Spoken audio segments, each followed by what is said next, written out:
Well, hey, everybody. Glad you're joining. We're going to give a few minutes for people to join in and join us so that we can start with a bigger audience.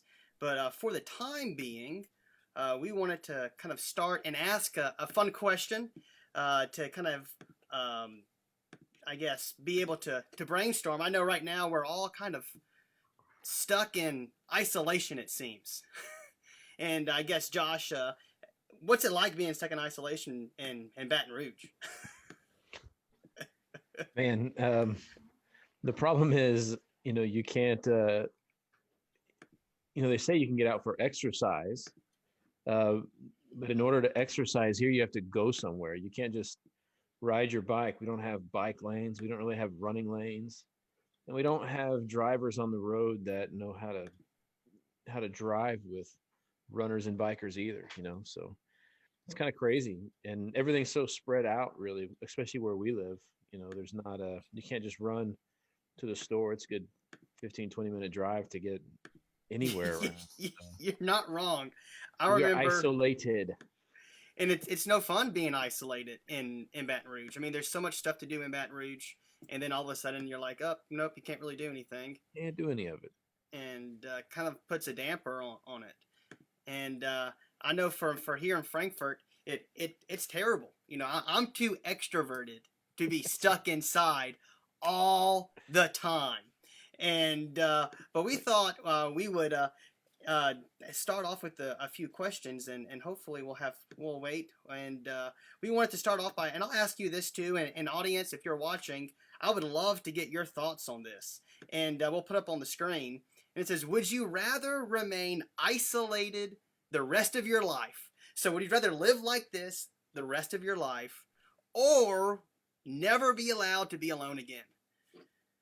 So either all the time be like this, or you're never allowed to then spend any kind of just you time. You always have to be with somebody. Look, man, I'm to the point right now where if anybody needs to go do anything, I'm it, because I just need the conversation with the clerk across the counter. Like, um, the biggest disappointment is when they close the lobby of the bank. Because at least then I got to go in and talk to the lady at the bank. Now it's all got to be done remotely again through another video screen through the drive-through. Yeah. It's all closed. That's a rough question though, man. You said live like this for the rest of your life, or never have any time to yourself. Ever Those are again. my options. Yeah, those are your two options. Man, I don't know if I can do this. So I guess my counter question is, can I have my noise canceling headphones with me for the rest of my life? I That don't know. You don't know. That would be my caveat, I guess. And like I told you earlier, my sweet spot is in the middle of a packed coffee house at a table by myself. Right? Yeah. So you're in the midst of all the people, collecting the energy from being around people, and just the bustle of the activity that comes from being in the presence of people, but still able to kind of sit in that space and focus and isolate. That's my way of isolation, is just but I couldn't live like this the rest of I my life. no I'll no never be a hermit. no, absolutely not. And for those who are just joining us, I'll put it back on the screen. Would you rather remain isolated for the rest of your life, or never be allowed to be alone again? And we would love to hear from you. I know for me, and this is comes to no surprise to anybody, I couldn't do it. I couldn't do this for the rest of my life. I mean, I'm going to the bank. I have the ability to mobile deposit. It's super easy. I've never used it. And now I could use it. I have an excuse to start using it. But I'll go through the drive through and they have multiple lanes open. No, I'll choose the one that actually has the window so I can talk to them for a little bit. Now, I'll make sure there's nobody behind me so I'm not making anybody angry. But if there's a long line, I might come back later because I need the social interaction. It's just, it's terrible. Yeah, It's I tell you, absolutely terrible. it's the thing I miss most about being in the car business. I spent a little over 11 years, in the car business, and working with people. I would probably speak to 100 to 150 different people every day, from customers to vendors to Yeah. coworkers. And just that, I don't miss the stress and the pressure and a lot of the anxiety that it caused in me. But I really miss. Every day was unique. Every day was a new set of people, a new set of conversations. Um, and That's, you have to create that for yourself, in ministry. It doesn't, I don't have 150 people just wanting to come by the office every day, believe it or not. No, they all wanted to stay inside. In fact, anybody that does come, we had someone just earlier wanted to come by and to drop off some stuff. And I said, "Hey, I can open the door." She goes, "I have a key." And I was like, "Okay." And she goes, "I'll drop it off, and then you can come out and get it." And I was like, "Oh, we don't. The paranoia right now is so high that we, even right now, the isolation stuff, people are enjoying it. But I'll tell you, I couldn't do it. And someone asked me, and after this, and if we hear from anybody in the audience about, would you rather remain isolated the rest of your life or never be allowed to be alone again? I was talking to someone in California, and I said, "Hey, how are you guys doing? I know it's bad in California." And she said, "Well, we've been quarantined for, I forget how long she said, a couple weeks." And she asked how long we had been kind of cooped up. And I said, "I don't know, weeks, a couple months, maybe years." I said, "I've lost track." It, and when I look back, it's not even been 3 weeks. And it feels like it's been months. And we don't know when it's going to end.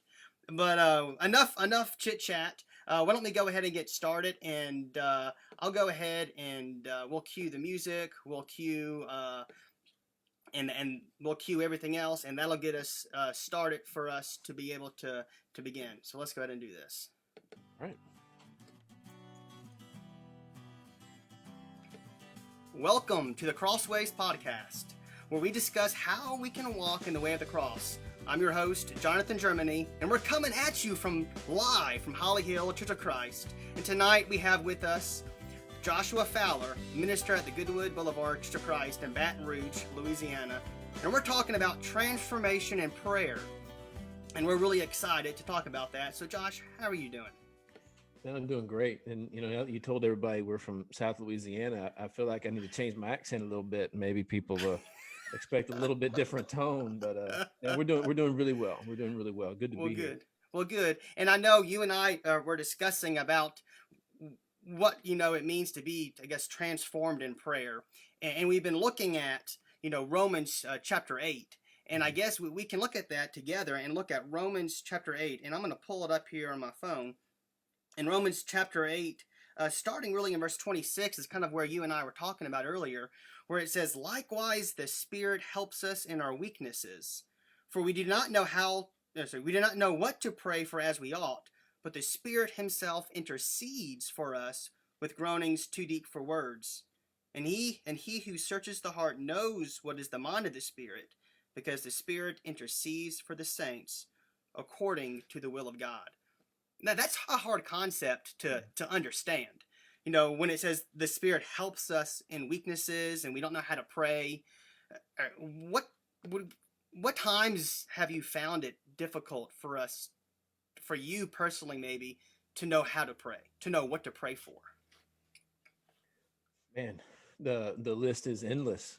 For Yeah. me, it's one of the things I think that maybe it's all of us, maybe it's ministers, maybe not, maybe it's just me.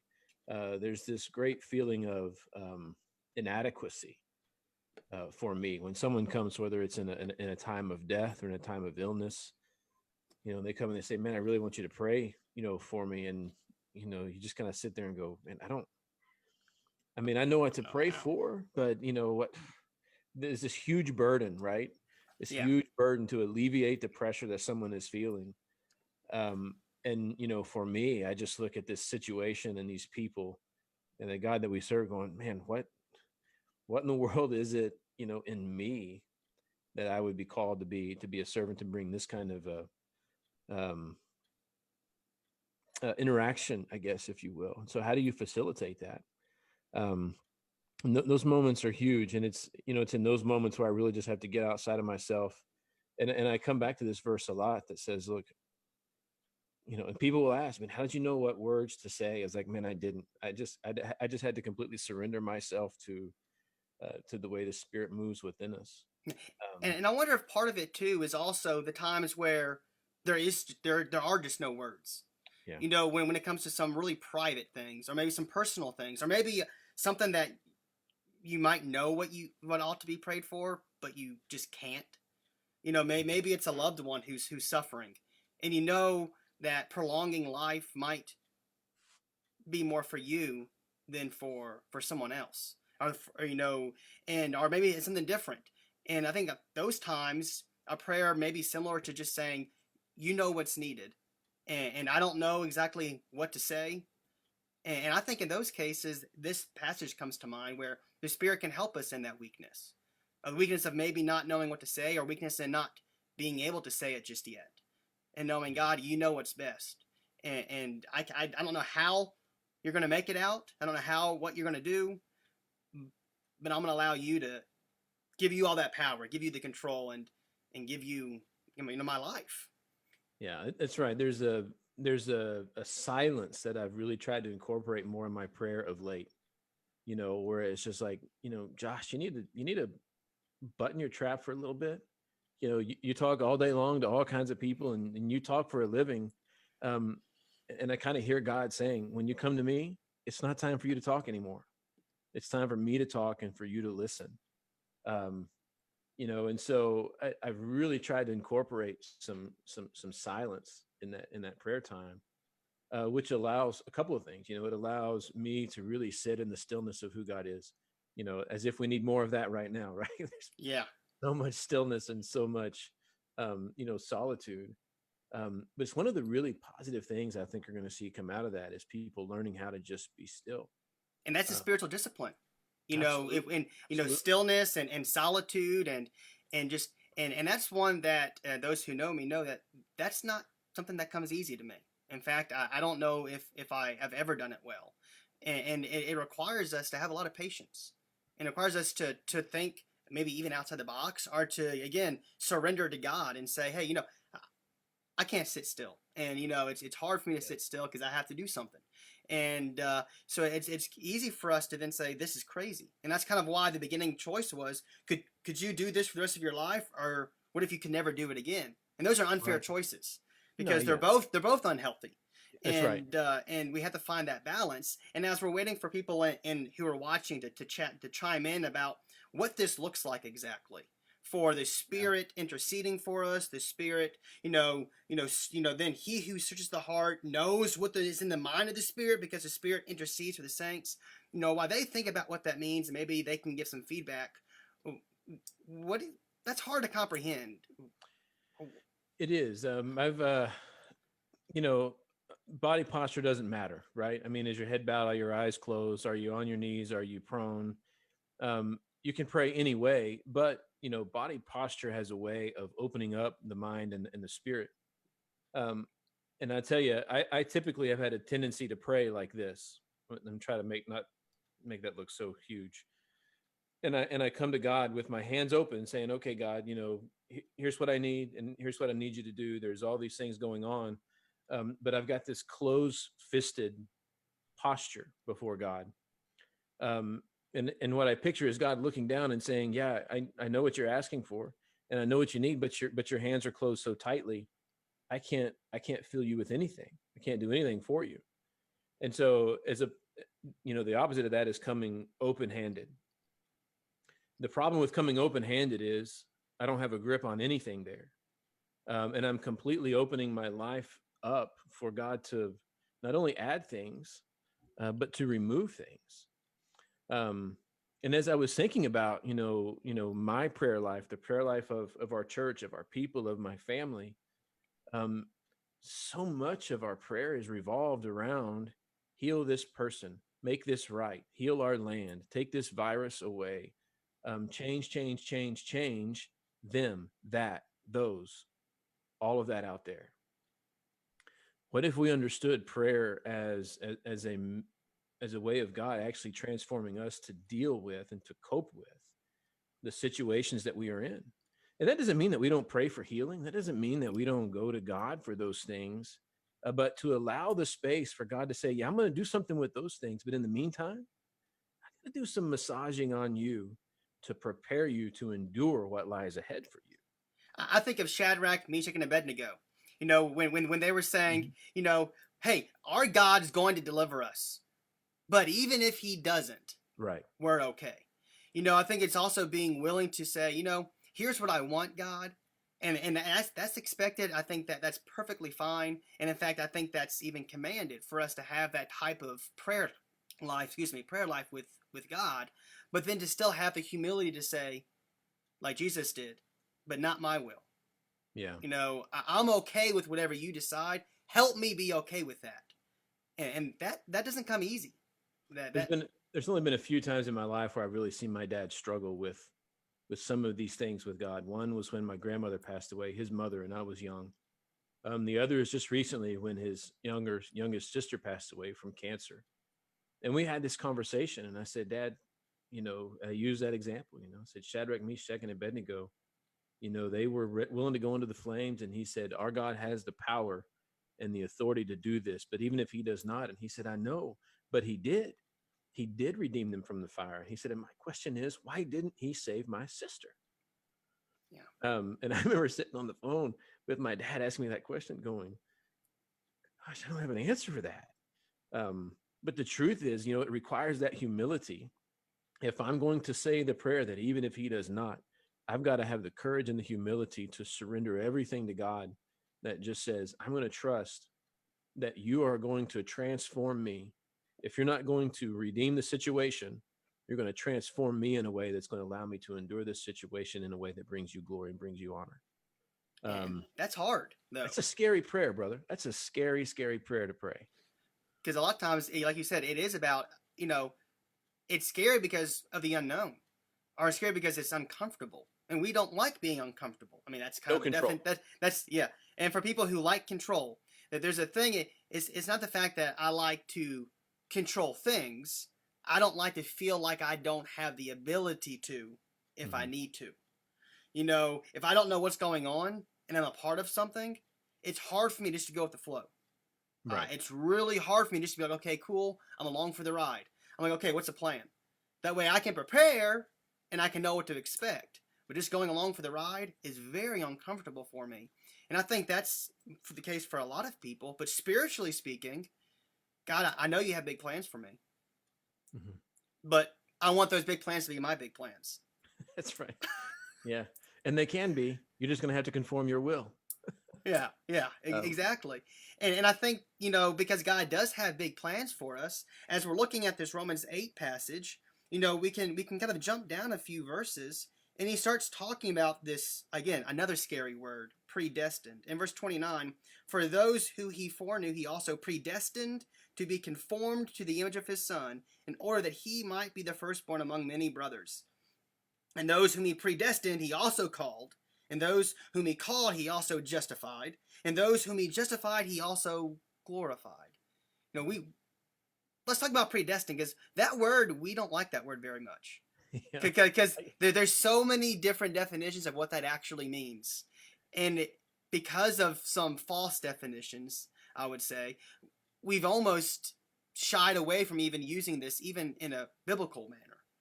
So what is Paul getting at when he says predestined? Is it like a unavoidable destiny that our life is only going to happen one way, and if we make one wrong decision, we've ruined our predestined plan God gave us? Man, look, I can't tell you how many times I taught through Romans and skipped this passage because, I didn't know what to do with it. Yeah, As a young, I wasn't even a minister at the time. I was just, teaching at the church, and as a young man coming up, I'm like, I'm not prepared to tackle this because I know I don't believe in predestination as I have understood it.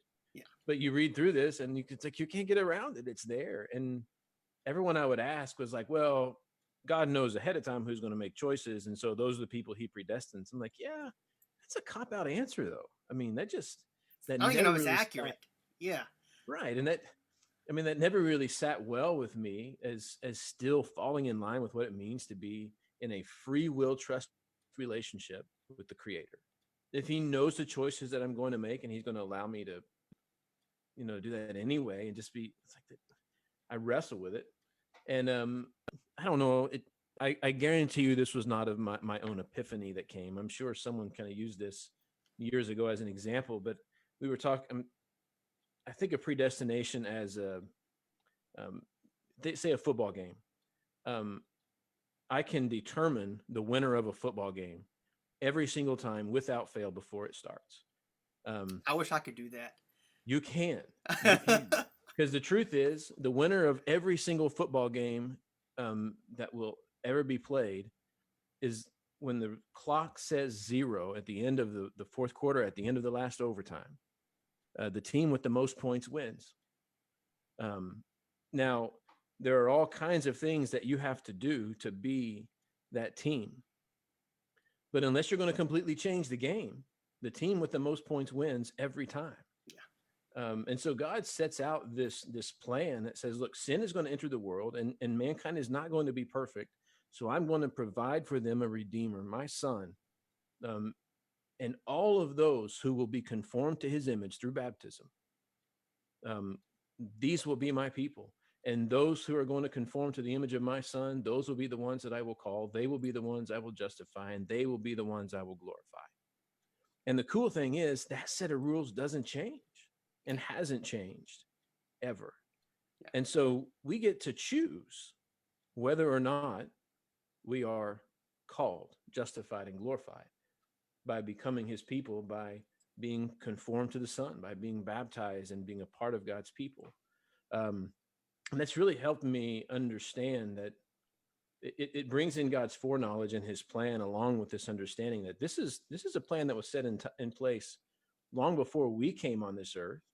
Really, at the point of the garden, as soon as sin entered the world, the Bible even says, even before creation, the plan of redemption was formed. Um, I would say that explanation, that analogy of the concept of predestination, can either be really scary for some people or really comforting for others. You know, it could be really scary because, okay, you know, really, I guess, really comforting because God said, okay, here's what you need to do in order to be transformed like my son. And that can be, okay, cool. There's a plan. It's clear. Here's what God expects. It might be difficult. It might be uncomfortable, but it's clear. mm-hmm. For others, it's uncomfortable because it requires that change, that and transformation. And we then, can't but forget, right? We can't forget that it's all wrapped up in this concept of understanding of the way the Spirit works and moves and transforms us, yeah, and intercedes for us. So, and so that can be very fearful because then that means, but what about my life right now? What about who I am? You know, I'm supposed to like die to self. I'm supposed to be a new creation. What's that look like? You mm-hmm. know, who am I? Like Jesus? I can never be like Jesus, and that can be very fearful. So and then, but Paul addresses that fear, and he actually goes on and he says, "Well, what shall we say to those to all these things?" Right in verse 31, he goes, "If God's for us, who can be against us?" He's trying to offer that comfort by saying, "This might sound intimidating. It might sound like, oh no, this is a lot of things to do." But he says, "But if God's for us, who can be against us?" He talks about his son. He talks about all these things. And then we can jump all the way down to verse 37. And he says, no. In all of these things, we are more than conquerors. And we can conquer this, right? He says, through what? Through him who loved us. Mm-hmm. For I am sure, I'm positive, I'm confident that neither death nor life, nor angels, nor rulers, nor things present, nor things to come, nor powers, nor heights, nor depth, nor anything in all creation will be able to separate us from the love of God in Christ Jesus our Lord. That's a wonderful piece of comfort to address that fear, I would say. Yeah, I picture my middle school basketball team getting off the van. Um, yeah, I was in eighth grade. I was probably 4 foot nothing. I was a little guy. We were a team full of little guys except one of us. Jeff Lee was like 6'2", tallest guy in the gym, taller than most of the adults. Um, hey, if you're walking into a middle school gym with that guy on your team, where all you got to do is throw it high and all you got to do is turn around and shoot a layup, man, you can't be beaten. Yeah. Just a little image there. It says, look, what do we say? If God is for us, if God is for you, what in the world are you fearful of? Right? I mean, you're walking in to to a little playground brawl with Dwayne the Rock Johnson as your bodyguard. I mean, this completely overshadowing figure, that would dwarf anything around. And look, all of the things that we can come up with, that we can imagine, right? They just pale in comparison, right? Like, God is for you. God is for you. Why are you fearing anything in this world? There is nothing in this world that you have to fear. And he comes down, this, you are more than conquerors, more than victorious through him who loved us. Um, and I think about, fear and such, what is there in this life that we fear more than death? And I think this is pretty cool what Paul does here in verse 38 is he just punches that human fear in the face. He doesn't give this long list and say, oh yeah, not even death can separate you. He starts from the very thing that we fear the most. And look, it's uncertain, right? I mean, none of us knows what it's like to die. We haven't, maybe there's someone, okay, maybe there's someone that has received that message. um we've heard stories of people that have been kind of on death's door and come back, and some of the things that they've had, but still there's this great amount of uncertainty, of the experience of what is it like, what does it feel like, what does it look like. And because we've never died before, we don't know. And so it's this great unknown of living. It's like, what is it like to die? But Paul goes head on. He goes, I'm persuaded that not even death, right? And if death can't separate you from the love of Jesus Christ, from the love of God through Christ our Lord, I'm going to go ahead and list them all anyway, but I've already tackled the one thing. Jesus already conquered the grave. Yeah. Maybe it's like, hey guys, maybe you didn't know it, but that tomb is still empty. Yeah. You can go back there today, and the body of Christ is still not there because he's still alive. He still reigns victorious over the greatest conqueror that this life has to offer. Yeah. Um, I wonder if, when we say, what do we have to fear if God is for us? I wonder if we still fear because we don't actually believe he's still for us. yeah. Who am I that God would actually be for me? Look at all these things I've done. Or maybe it's the opposite. Do we actually believe he has the power to overcome all these things? We should know he did. Like you said, the grave's empty, the tomb's empty, right? And he conquered death. He's for us, and we're supposed to become like Jesus. And I think that requires a lot of different things, obviously through baptism, through all these things, but also like we're talking about today, through prayer, where we have to say, God, I know I don't have it all together. Please help me change, and then be willing to be changed. Right, it's one thing to say, I can't tell you how many times I've asked for help, and then when someone tried to help me, I said, no, not that way. Yeah. I want you to help me, but I want you to help me do it this way.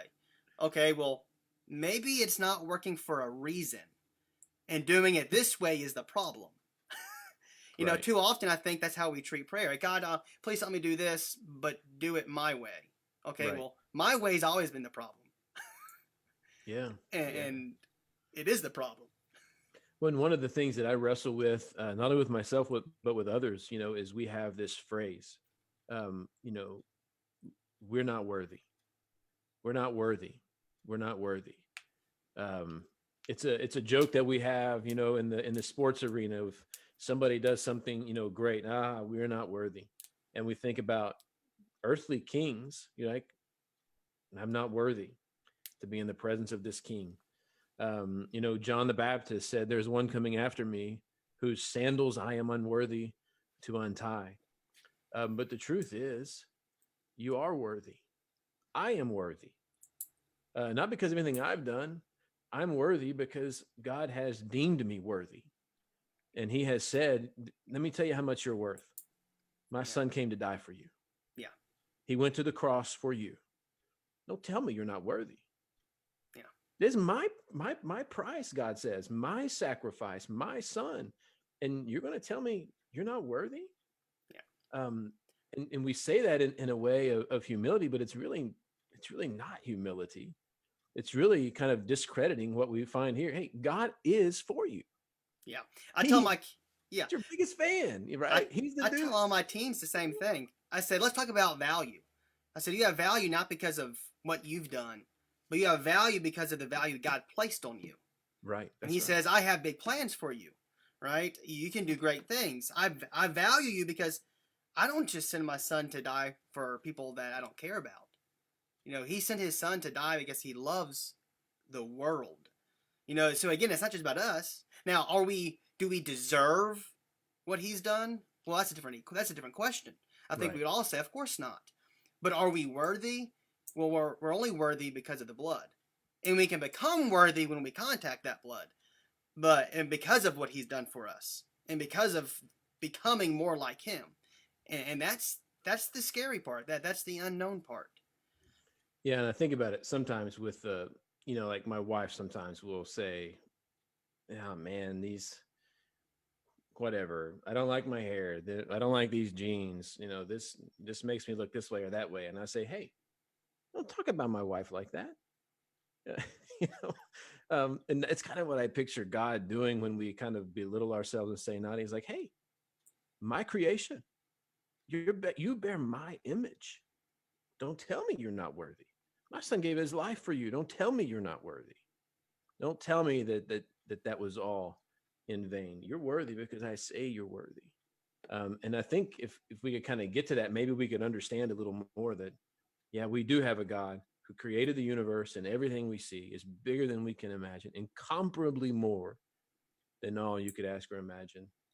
And he's your biggest fan. And, maybe one of the things we need to hear most right now is not only is he your biggest fan, and not only is he for you, but he loves you. And he loves you with a kind of love that we can't even fathom or imagine. Which is amazing. I think and all that transformation, all that pain, all that discomfort, is not because he's a sadist. It's because he wants what's best for you, and he wants what's best for me. And that's what he's shaping and molding us into, is the best possible form of us. And he knows so well, because the Spirit knows us better than we know ourselves. Yeah. And he created us, and he pressed his image upon us, and he knows what it should look like. And that just takes some courage and some humility and some maturity to trust him with all of that, to surrender it all to him, and to understand that there's nothing that can separate us from his love. Nothing. I like that. I think that's a great way to end. So we'll go ahead and we'll start wrapping up. I'm so glad everyone joined us, Josh, and it's been fun. And but our time is over. And again, thank you guys for joining the Crossways podcast. And remember, we'll be here every Thursday at 7 o'clock Eastern, 6 o'clock Central. And Crossways is always brought to you by Holly Hill, Church of Christ, and Adventures in Ministry. Adventures in Ministry is a great resource with lots of lessons, video series, and all sorts of stuff, guys. If you haven't seen it, check it out. Download the app. The app is well known for lots of things, but there's a lot of songs on there, a lot of other resources, and we have some big news. In 22 days, on May 1st, there's some really big news. I can't say any more. All I can say is it's going to be big. So guys, until next time, I want you guys to remember, represent Christ, and I love you guys. Peace, brother.